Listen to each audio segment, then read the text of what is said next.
Commander Zekthar had been conducting reconnaissance missions for the Vakrian Empire for nearly 15 years. In that time, he had explored hundreds of star systems and cataloged dozens of primitive civilizations. The routine had become comfortable and predictable. His small fleet would jump into a new system, scan for signs of technological development, and move on to the next target. Most systems contained nothing but rocks and gas giants.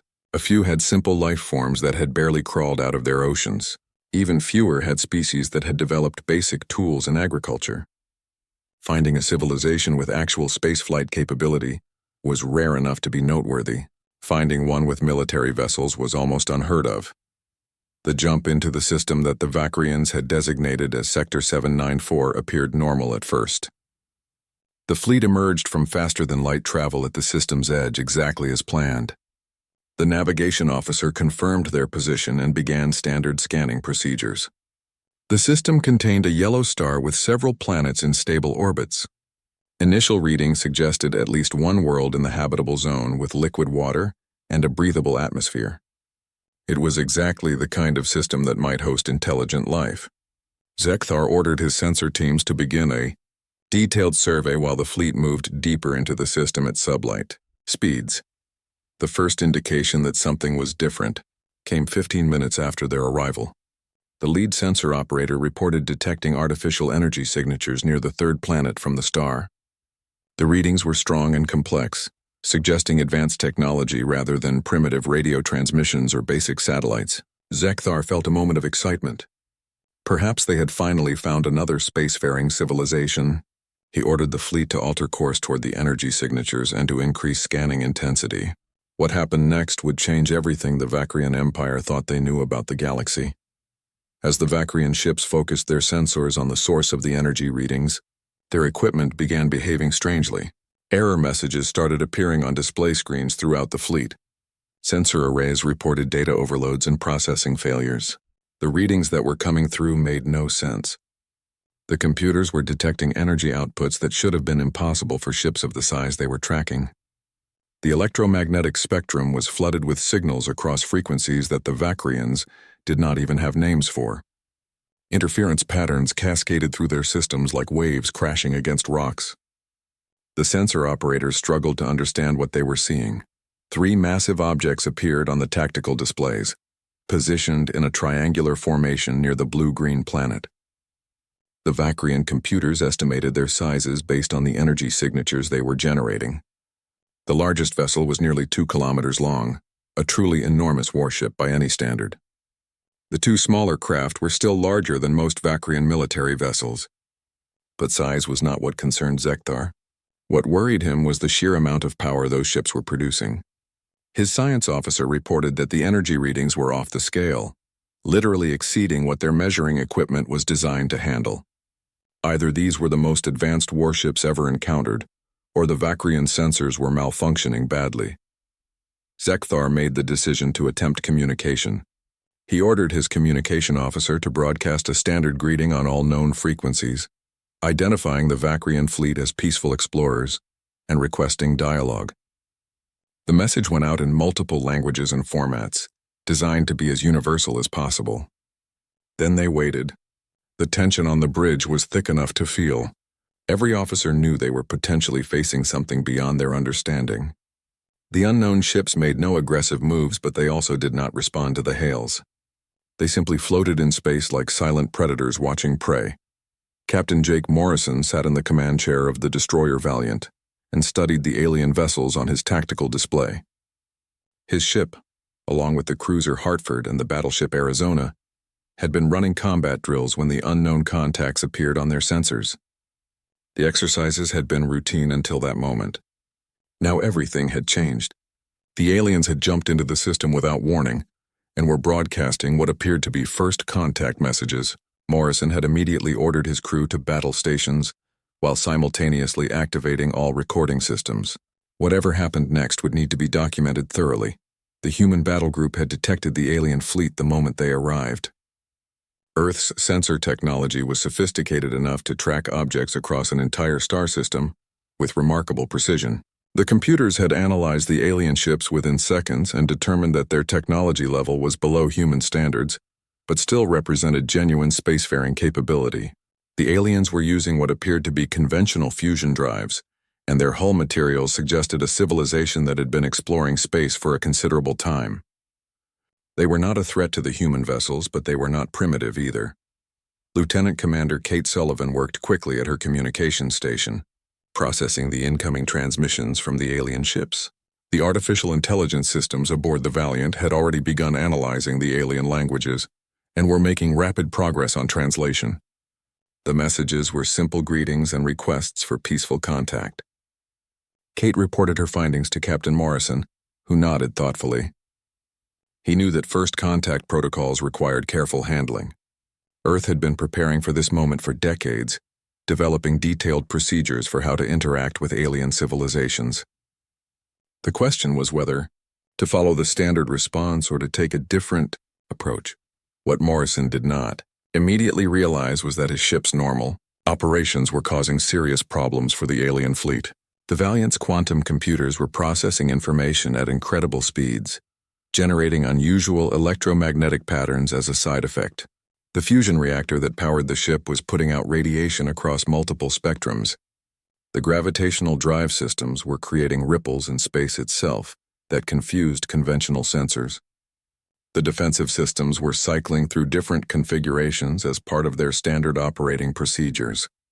All of these systems working together were producing an overwhelming amount of data that less advanced sensors simply could not process properly. Admiral Lisa Chen received the reports from her 3 ship commanders within minutes of the alien fleet's arrival. She was aboard the Arizona, the largest and most powerful vessel in the battle group. Her first instinct was to order a defensive formation, but she quickly reconsidered. The aliens had made no threatening moves, and their transmissions clearly indicated peaceful intentions. Starting a first contact situation with aggressive positioning would send the wrong message. Instead, she ordered the battle group to maintain their current positions but to keep all defensive systems active and ready. She also sent an immediate report back to Earth Command through the quantum communication network, knowing that the political leadership would want to be informed immediately. The decision about how to respond to the aliens fell to Chen as the senior officer present. She consulted quickly with her staff and with the recommendations that had been programmed into the fleet's computers for exactly this scenario. The conclusion was clear. Humanity should respond to the peaceful overtures with open communication, while also making it clear that Earth's vessels were powerful and capable.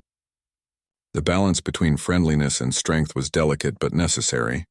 Chen ordered Kate Sullivan to prepare a response message that would be transmitted on the frequencies the aliens were using. What Chen did not know was that her decision to respond would reveal something unexpected to the aliens.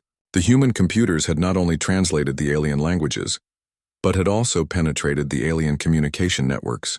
Earth's cryptography and electronic warfare capabilities were far beyond what the Vakrians possessed. By the time Kate sent the response message, the human fleet had been quietly monitoring every transmission between the alien ships, learning about their command structure, their concerns, and their assessment of the situation. The humans knew exactly what the aliens were thinking and feeling. The Vakrians had no idea their private conversations were being overheard.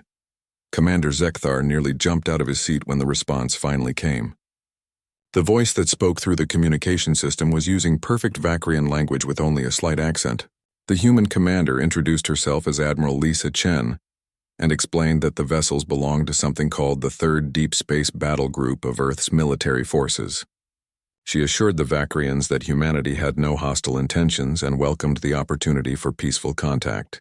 Then she said something that made Zekthar's blood run cold. She referenced specific comments that his officers had made on what they believed were secure internal channels. The humans had been inside the Vakrian network the entire time. They had heard everything. Commander Zekthar felt his breathing calm down when the human vessels finally responded to their transmissions. For several long minutes, his crew had watched their sensor screens fill with error messages and warnings that made no sense. The relief that washed over him was immediate and powerful. At least these strange beings were willing to talk. But that relief lasted only until he heard what the humans were saying. The voice that came through the speakers was clear and precise, speaking in perfect Vakrian language with an accent that sounded almost natural. The human commander thanked them for their greeting and apologized for any confusion their ships might have caused. Then the voice said something that made Zekthar's blood run cold. The human repeated back several comments that Zekthar's officers had made on their internal communication channels. Channels they had believed were completely private and secure. The humans had been listening to everything. They had been inside the Vakrian network the entire time without anyone noticing. Zekthar looked at his communication officer, who could only shake his head in disbelief. The conversation shifted to a different human voice, this one belonging to someone who identified herself as Admiral Lisa Chen. She spoke with authority and confidence, explaining that the human vessels were part of something called the Third Deep Space Battle Group. They were conducting routine training exercises in their home star system when the Vakrian fleet had arrived. Her tone was friendly but firm, and Zekthar found himself responding to her with more respect than he typically showed to commanders of other species. There was something about the way she spoke that commanded attention. She explained that humanity had been exploring space for nearly 200 years now, and had established colonies on several worlds in neighboring systems. She assured him that humans had no hostile intentions toward the Vakrian Empire and hoped that this meeting could be the start of peaceful relations between their two civilizations. When Zekthar mentioned that these ships represented impressive technology, Admiral Chen made a comment that stunned him. She explained that the vessels in this battle group were considered standard mid-range warships in the human fleet. They were not experimental prototypes or special command ships. They were regular military vessels that made up the backbone of Earth's defensive forces. Zekthar did some quick calculations in his head. If these were mid-range vessels, what did their heavy warships look like? The Vakrian Empire had taken thousands of years to develop their current level of technology. These humans had done something similar in a fraction of that time. It seemed impossible, yet the evidence was floating in space right in front of him. Zekthar made a formal request to send a shuttle over to the human flagship for a proper first contact meeting. Admiral Chen agreed without hesitation and provided coordinates for where his shuttle should dock. The approach to the human battleship called Arizona became another lesson in human capabilities. As soon as the shuttle left the Vakrian flagship, it was surrounded by invisible scanning beams that mapped every centimeter of the small craft.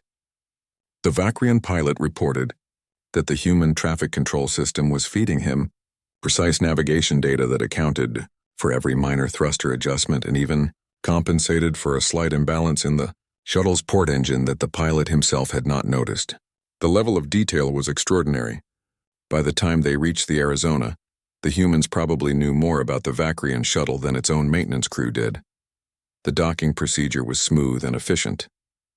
When the airlock opened, Zekthar and his two accompanying officers stepped into a corridor that seemed far too large for a military vessel. Vakrian warships were designed with efficiency in mind, with every space serving a specific purpose and nothing wasted. This human ship had corridors wide enough for 6 people to walk side by side comfortably. The walls were a clean white color with blue strips running along them at regular intervals. The lighting was bright but not harsh, and the air smelled fresh and clean. Everything about the ship spoke of a civilization that had resources to spare. Admiral Chen met them in a conference room that would have been considered luxurious even on a Vakrian command station. She was a woman of medium height with dark hair pulled back in a neat style, and eyes that seemed to take in everything at once. With her were several other officers, including a man named Dr. Ben Parker, who was introduced as the Chief Science Officer, and another man called Commander Alex Hayes, who handled ship security. The humans had prepared refreshments that their computer systems had determined would be safe for Vakrian biology to consume. The attention to detail was impressive and slightly unsettling. These humans had learned more about Vakrian physiology in a few hours than most species learned in years of contact. The cultural exchange began with basic information sharing. Admiral Chen explained that Earth was the human homeworld, and that it was located in what humans called the Sol system. The planet had a population of nearly 12 billion people, divided into hundreds of different nations and cultures. The concept of so many separate governments on one world was strange to the Vakrians, who had unified their homeworld thousands of years ago. Chen explained that this diversity and competition had actually driven much of human innovation. When one nation developed a new technology, others rushed to match or exceed it. This constant push for advancement had accelerated human development in ways that more unified civilizations might not experience.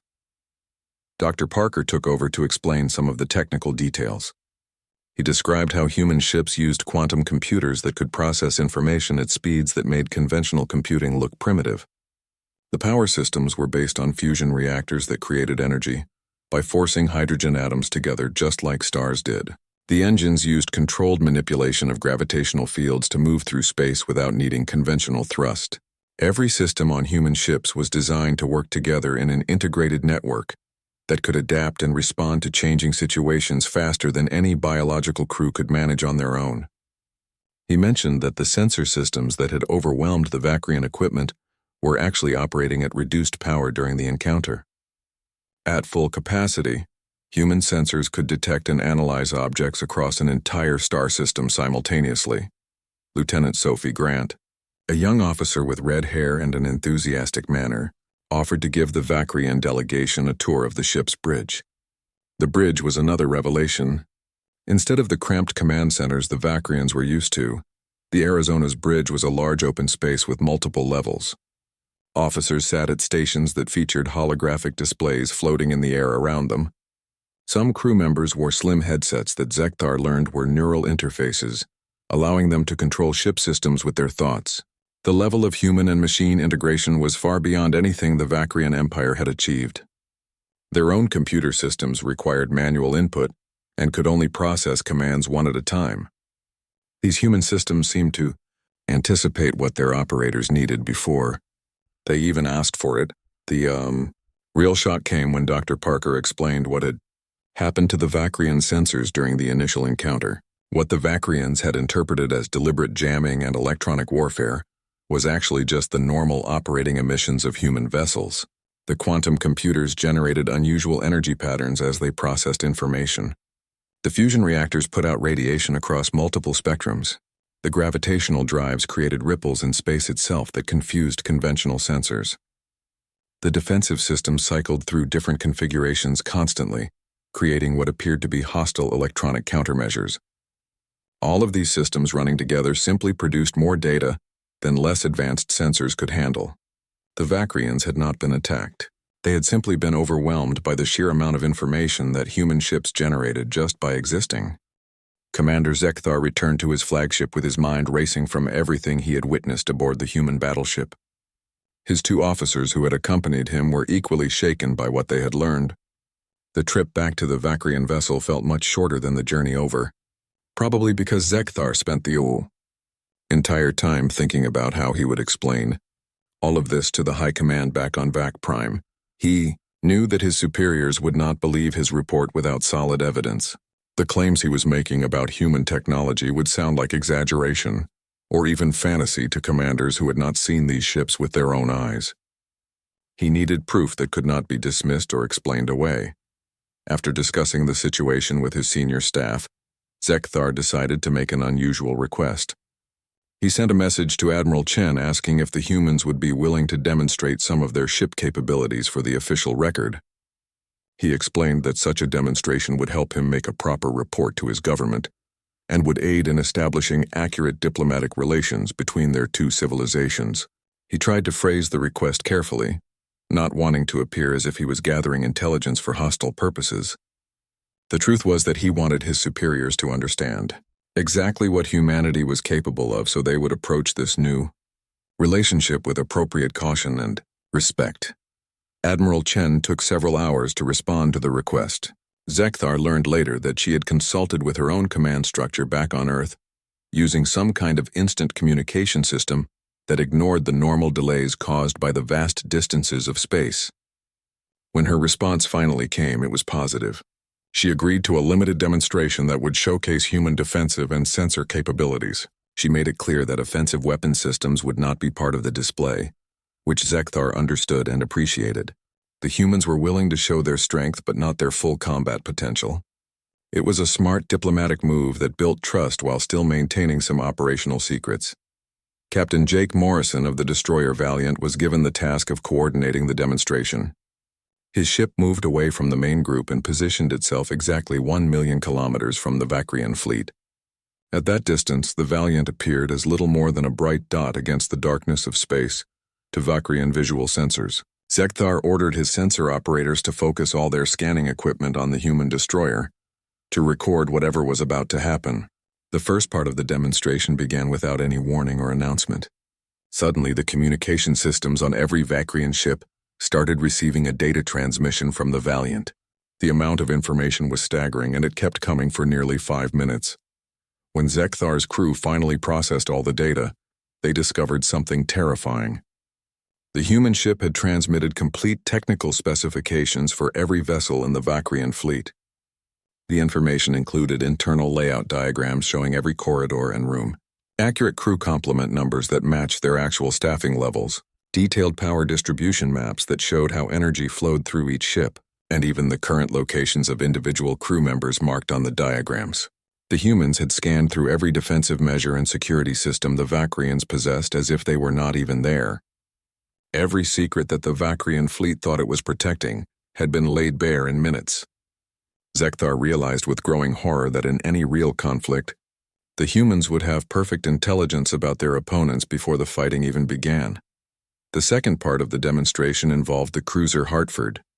The human vessel activated something called gravitational shields, and the Vakrians watched in amazement as the space around the ship visibly distorted. Their sensors showed that the fabric of reality itself was being bent and twisted around the Hartford, creating a protective barrier that would deflect or absorb incoming attacks. The Vakrian weapons officers ran quick calculations and reported that none of their weapons would be able to penetrate such a defense. The energy requirements to maintain such a shield should have been impossible for a ship that size. The Hartford was smaller than some Vakrian cruisers, yet it was generating more power than most orbital stations in the Vakrian Empire. When Zekthar asked how long the ship could maintain those shields, the answer from Lieutenant Commander Nick Barnes made him feel sick. The shields could stay active indefinitely because the ship's fusion reactor produced far more power than the shields consumed. Barnes explained over the communication channel that each human warship had a primary fusion core that generated enormous amounts of energy. In addition to that, every ship had multiple backup power systems, including something called antimatter reserves that could keep a vessel operating for months, even if the main reactor was destroyed. The casual way Barnes discussed technology that seemed almost magical to the Vakrians made it clear that humans considered these capabilities normal and unremarkable. Zekthar wondered what other surprises human ships might contain that they considered too ordinary to mention. The final part of the demonstration was perhaps the most impressive. The battleship Arizona launched a full squadron of small craft that the humans called drone fighters. There were 24 of these machines, each one smaller than a Vakrian shuttle, but moving with speed and agility that seemed to defy the laws of physics. The drones performed maneuvers that would have killed any biological pilot, turning and accelerating so quickly that the gravitational forces would have crushed living tissue. They executed complex attack patterns against simulated targets that appeared as holographic markers in space. Each drone operated independently, but also coordinated with all the others in perfect synchronization. The level of precision was beautiful and terrifying at the same time. Major Claire Stevens controlled the entire squadron from her station on the Arizona. Through some kind of neural interface system, she was able to direct all 24 craft simultaneously, while they adapted to changing conditions in real time. The Vakrians had drone technology of their own, but their unmanned craft were slow and required constant manual guidance. These human drones were more like extensions of their operator's will, responding instantly to her thoughts and intentions. Stevens made the drones perform a series of increasingly difficult exercises, demonstrating their ability to dodge, weave, attack, and defend in ways that no piloted craft could match. When the demonstration ended and the drones returned to their launch bays, Zekthar knew that he had seen enough. The commander sat in his command chair for a long time after the demonstration concluded, staring at the data his crew had recorded. Every instinct he had developed over his long military career was screaming warnings at him. The Vakrian Empire had built its power on technological superiority and military strength. They had always been the ones with the better ships and weapons. Now they had encountered a species that had surpassed them in almost every measurable way. The humans had been spacefaring for less than 200 years, and they had already achieved what the Vakrians had needed millennia to accomplish. If humanity continued advancing at this rate, where would they be in another century? Where would they be in 1,000 years? Zekthar began composing his report to the High Command. He chose his words carefully, trying to convey the reality of what he had witnessed without sounding like he was exaggerating or panicking. He described the human ships in precise technical terms and included all the sensor data his crew had gathered. He made recommendations about how the Vakrian Empire should approach this new relationship. His primary suggestion was simple and direct. The Empire needed to treat humanity as an equal or potentially superior power. Any attempt to intimidate or threaten humans would likely end badly for the Vakrians. An alliance or at least friendly relations would serve Vakrian interests far better than confrontation or competition. He finished the report and transmitted it through the fastest channels available, knowing that it would still take days for the message to reach Vak Prime. While he waited for a response from his government, Zekthar reflected on how much the galaxy had changed in just a few short days. His people had thought they understood their place in the universe. They had believed they were among the most advanced civilizations in their region of space. Now they knew better. Somewhere out there, on a small blue world they had never heard of before, a species of ambitious and inventive beings had been building an empire of their own. The humans had arrived on the galactic stage and nothing would ever be quite the same again. The message from Commander Zekthar reached Vak Prime 8 days after his initial encounter with the human warships. The report traveled through the fastest communication relays the Vakrian Empire possessed, jumping from station to station across hundreds of light years until it finally arrived at the capital world. The High Command gathered in their council chamber to review the transmission, and their initial reaction was exactly what Zekthar had feared it would be. Most of the senior commanders simply did not believe what they were reading. The claims about human technology seemed too extreme to be credible. Several counselors suggested that Zekthar had been fooled by clever tricks or holographic illusions designed to make the human ships appear more advanced than they actually were. Fleet Admiral Norvek listened to the debate with growing frustration. He was the supreme commander of all Vakrian military forces and had held his position for nearly 20 years through a combination of tactical brilliance and political skill. Unlike many of his subordinates, Norvek had learned long ago never to underestimate a potential opponent. He reviewed the sensor data that Zekthar had included with his report, paying particular attention to the recordings from the demonstration. The energy readings were consistent and showed no signs of tampering or falsification. The technical specifications matched the observed performance of the human vessels. Either Zekthar was reporting accurate information, or someone had created an incredibly sophisticated deception that fooled some of the Empire's best censors and analysts. Norvek made his decision quickly. He ordered the assembly of a second fleet to make contact with the humans, but this fleet would be much larger and better equipped than the reconnaissance group that Zekthar commanded. The new expedition would include the Empire's most advanced sensor ships and would carry several of the top scientific minds from Vakrian universities and research institutes. If the humans were really as advanced as the report suggested, then the Empire needed to gather as much information as possible. If the reports were exaggerated or false, then the larger fleet would be able to determine that quickly. Either way, Norvek wanted answers based on solid evidence rather than speculation and doubt. The news of alien contact reached Earth within hours of the initial encounter, thanks to the quantum communication systems that connected all human military vessels to their command structure. President Julie Martinez called an emergency session of the United Nations Security Council as soon as Admiral Chen's preliminary reports began arriving. The council chamber filled with representatives from every major Earth nation, all of them eager to learn about humanity's first contact with intelligent alien life. The mood in the room was a mixture of excitement and concern. Everyone understood that this moment would define humanity's future among the stars. General Ryan Cooper presented the military assessment to the council. He was the chief of space operations and had spent his entire career preparing Earth's defenses for exactly this kind of scenario. His report was direct and practical. The Vakrian Empire appeared to be a peaceful civilization, but they were clearly evaluating humanity as either a potential threat or potential rival. Their technology was less advanced than human systems, but they had the advantage of experience and established relationships with other alien species. Cooper recommended moving additional battle groups into position to demonstrate that the initial Contact ships were not an isolated showing of force but represented genuine military capacity that Earth could deploy when needed. Secretary of Defense Matt Harrison agreed with Cooper's assessment and added his own concerns. The Vakrians had arrived in human space without warning or permission, which suggested they were used to going wherever they wanted without asking. That kind of attitude could lead to problems if humanity did not establish clear boundaries early in the relationship. Harrison argued that Earth should be friendly but firm, making it clear that human territory would be respected and human interests would be defended. The council debated the proper response for several hours before finally reaching a consensus.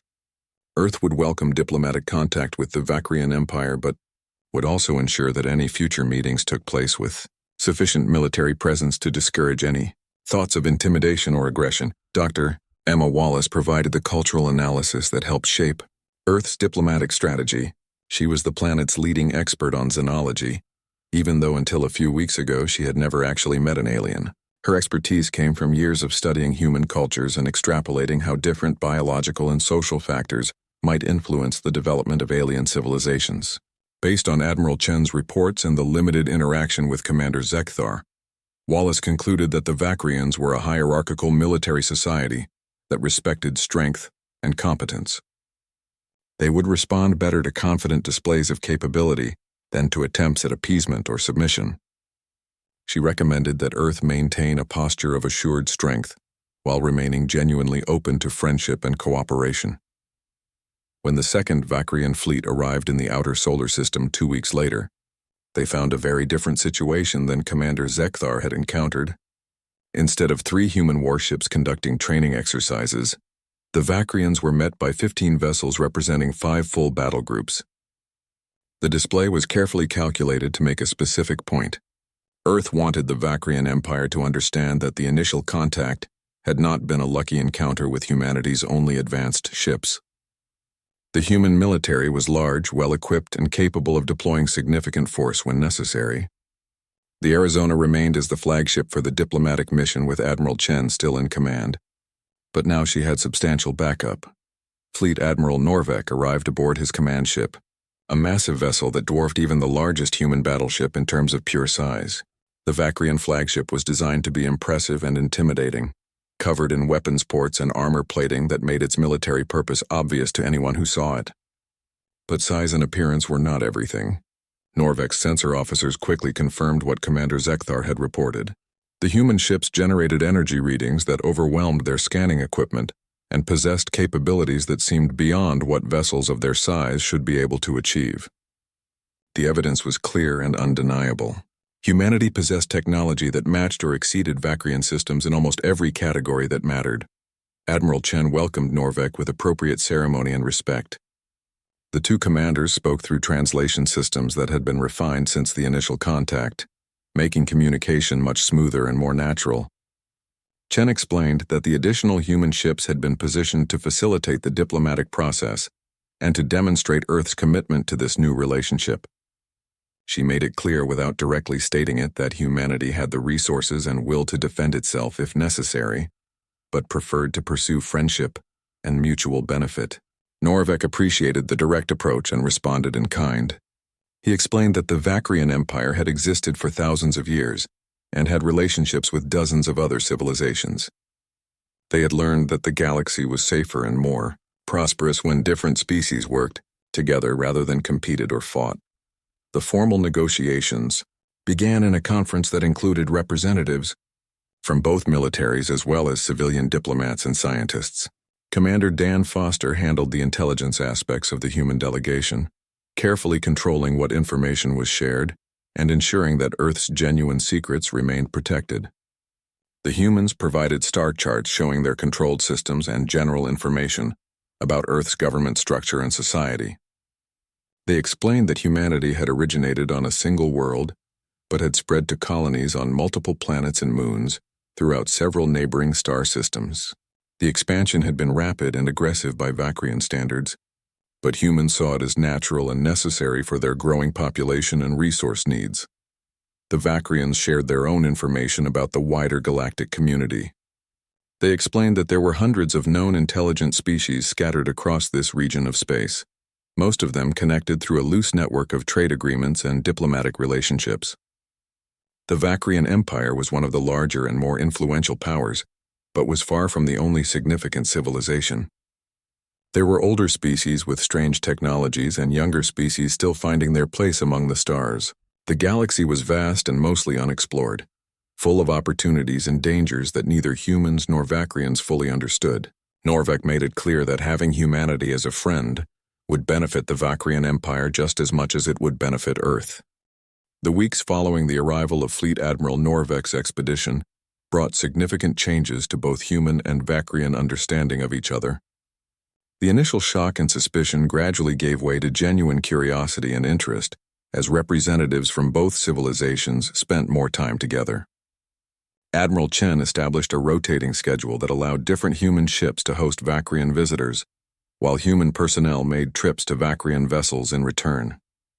The exchange program helped break down barriers and build personal relationships between individuals who had initially seen each other as potential threats. Small gestures of friendship began to accumulate into something larger and more meaningful. The Vakrians learned that humanity's rapid technological development had come from sources that seemed obvious in retrospect but were actually quite unique. Earth had never unified under a single government, which meant that hundreds of different nations and cultures competed with each other for resources, prestige, and survival. When one group made a breakthrough in science or engineering, others rushed to match or exceed that achievement. The constant competition drove innovation at a pace that more peaceful and unified civilizations never experienced. The Vakrians had spent their early history fighting wars and competing with rival nations too, but they had unified their homeworld thousands of years ago, and the competitive drive had gradually faded. Humanity still possessed that hungry edge that pushed them to question limits and challenge what was thought to be impossible. The humans gained equally valuable insights into Vakrian culture and the wider galactic community. The Empire had existed for so long that they had developed relationships with dozens of other species, each with their own unique biology, culture, and technology. The Vakrians had learned how to navigate the complex politics of a crowded galaxy where misunderstandings could easily lead to conflict. They understood the importance of clear communication and mutual respect between species that might have very different values and priorities. Their experience would be invaluable to humanity as Earth began establishing contact with other civilizations. The Vakrians could open doors that might otherwise remain closed to the newcomers. Captain Jake Morrison found himself spending considerable time with Fleet Admiral Norvek during the diplomatic proceedings. The two military officers discovered they had much in common, despite coming from completely different worlds. Both had dedicated their lives to protecting their people, and both understood the weight of command. Morrison explained how human military doctrine emphasized flexibility and initiative, encouraging commanders at all levels to make decisions based on local conditions, rather than waiting for orders from higher authority. Norvek admitted that Vakrian forces had become somewhat rigid over the centuries, following established procedures and protocols that sometimes prevented creative solutions to new problems. He expressed interest in learning from human tactical approaches while also sharing Vakrian strategic wisdom, gained from millennia of military operations. The breakthrough in diplomatic relations came when Dr. Emma Wallace proposed a joint scientific mission. She suggested that human sensor technology and faster-than-light drive systems could help the Vakrians explore regions of space that had been inaccessible to them due to dangerous radiation fields or unstable spatial anomalies. In return, Vakrian knowledge of alien biology and established contacts with other species could help humanity avoid costly mistakes and cultural misunderstandings. The proposal appealed to both sides because it offered concrete benefits rather than just vague promises of future cooperation. Scientists from both civilizations began working together immediately to plan the first expedition, and their enthusiasm helped overcome lingering doubts among the more skeptical political leaders. Admiral Chen and Fleet Admiral Norvek worked together to draft a formal treaty that would establish diplomatic relations between Earth and the Vakrian Empire. The document included provisions for trade, cultural exchange, scientific cooperation, and most importantly, mutual defense. Both leaders recognized that the galaxy contained many unknowns and potential threats. An alliance between human innovation and Vakrian experience created a partnership that would make both civilizations stronger and safer. The treaty was carefully worded to respect the sovereignty and independence of both parties, while creating a framework for long-term cooperation.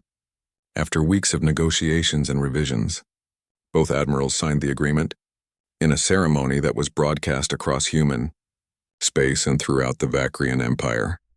Lieutenant Kate Sullivan played a crucial role in establishing the communication infrastructure that would connect Earth and Vac Prime despite the enormous distances involved. She worked closely with her Vacrian counterpart, an engineer named Kelvon, to create protocols that would allow instant communication between the two civilizations. The humans shared some of their quantum communication technology, while the Vacrians provided access to their network of relay stations scattered across dozens of star systems. The resulting system would allow messages to travel between human and Vacrian space almost instantaneously, ensuring that diplomatic channels remained open and that any crisis could be addressed quickly before it escalated into something worse. As the Vacrian fleet prepared to return home, Commander Zekthar reflected on everything that had happened since that first encounter. He had approached human space expecting to catalog another primitive civilization that would eventually become a minor client state of the Vacrian Empire. Instead, he had discovered a species that challenged every assumption the Empire held about technological development and military power. The humans had achieved in decades what took other civilizations millennia to accomplish. They built ships that overwhelmed Vacrian sensors and possessed capabilities that seemed impossible. But more than their technology, it was their attitude that impressed Zekthar. The humans were confident without being arrogant, strong without being aggressive, and genuinely interested in friendship despite having every advantage. They could have demanded tribute or territorial concessions, but instead offered partnership and cooperation. The formal invitation arrived through official channels 3 days before the Vacrian fleet was scheduled to depart. The Galactic Council, an organization that included representatives from most of the major civilizations in this region of space, extended membership to humanity, with the Vacrian Empire serving as their sponsor. The invitation acknowledged that Earth possessed both the technological capability and diplomatic maturity to join the wider galactic community. Admiral Chen accepted on behalf of the United Nations Security Council, understanding that this moment represented a fundamental turning point in human history. Humanity would no longer be isolated on the edge of explored space. Earth would have a voice in decisions that affected entire star systems and species. Captain Morrison sent a final report back to Earth Command as the human battle groups began dispersing to their regular patrol duties. His message was brief and direct, summarizing weeks of complex negotiations in simple terms that any officer could understand. First contact had been successful. The Vacrians had arrived to assess human capabilities and were leaving as potential allies. The sensor data that human ships generated during normal operations had initially caused problems for Vacrian equipment, but their engineers were adapting and learning. Morrison recommended that humanity move forward confidently into the next phase of exploration and diplomacy. Earth was ready for whatever challenges the galaxy might present. On Vac Prime, Fleet Admiral Norvek presented his findings to the High Command in a session that lasted nearly 6 hours. His report was comprehensive and detailed, covering every aspect of human technology, culture, and strategic capability. But his conclusion was remarkably simple. He explained that the Vacrian Empire had made contact with a species that had matched or exceeded their achievements in a fraction of the time. Humanity represented the kind of dynamic, innovative civilization that the Empire needed as an ally rather than a competitor or enemy. His recommendation was immediate alliance, followed by close cooperation in military, scientific, and economic matters. The alternative, he warned, was watching from the sidelines as humanity continued advancing until the Vacrian Empire became irrelevant in galactic affairs. The vote in the High Command was unanimous. Every counselor agreed that alliance with humanity served Vacrian interest far better than any other option. Some voiced concerns about human unpredictability and aggressive expansion, but even the skeptics acknowledged that having Earth as a friend was infinitely preferable to having them as an adversary. The Vacrian Empire had survived for thousands of years by adapting to changing circumstances and recognizing opportunities when they appeared. Humanity was clearly one of those opportunities. Across human space, people celebrated the successful first contact and the new alliance with genuine joy and relief. The fear that had accompanied the arrival of unknown alien ships had transformed into hope for a future among the stars. Earth was no longer alone in the universe. Humanity had found others who could be friends and partners in exploring the vast mysteries of the galaxy. The age of isolation had ended. The age of humanity as a recognized galactic power had begun, and somewhere among the billions of stars that filled the night sky, other civilizations would soon learn what the Vacrians had discovered. When humanity built warships, they built them to win,